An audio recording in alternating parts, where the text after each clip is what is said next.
இருக்கிறத நான் பாக்குறேன். சோ தமிழக வெற்றி கழகம் 234 தொகுதியில எத்தனை தொகுதி ஜெயிக்க வாய்ப்பு இருக்கு நீங்க நினைக்கிறீங்க? முதல்ல உங்களுக்கு வாழ்த்துக்கள்.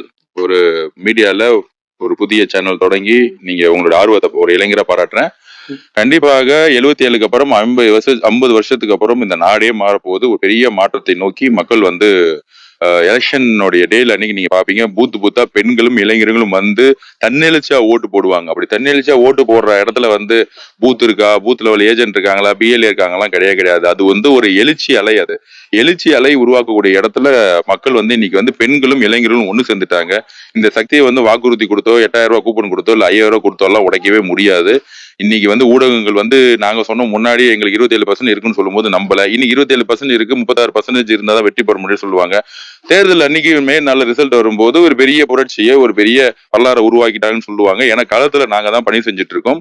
பெண்களும் இளைஞரும் எந்த அளவுக்கு வந்து அமைதியாக ஒரு தேர்தல் மௌன புரட்சி பண்ணிட்டு இருக்கான்னு எங்களுக்கு தான் தெரியும். அந்த அளவிற்கு இந்த அரசு ஊழலும் தன்னுடைய குடும்பத்துக்காக மட்டுமே மு.க. ஸ்டாலின் அவர்கள் வேலை செஞ்சிருக்காங்கிறது மக்கள் நல்லாவே புரிஞ்சிருக்காங்க. திமுக எந்த காலத்திலையும் 2வது முறையா ஜெயிச்ச வரலாறே கிடையாது. அவங்க அப்பா கலைஞரே வந்து ஜெயிச்சது கிடையாது. தன்னுடைய மகன் அந்த அளவுக்கு அரசியல்ல வந்து மக்கள்கிட்ட வந்து எந்த இடத்துலயுமே நல்ல பேர் வாங்கினது கிடையாது. அவர் ஒரு தலைவர் கிடையாது, ஒரு நிர்வாகின்னு சொல்லிட்டு மக்கள் ஓட்டு போட்டாங்க. ஆனா அது வந்து அந்த நிர்வாகத்துல இருந்து அவர் விளங்குனதுனால மக்கள் வந்து தூக்கி எறியக்கூடிய அரசியலை தான் நீங்க 2026ல பாப்பீங்க. Okay sir.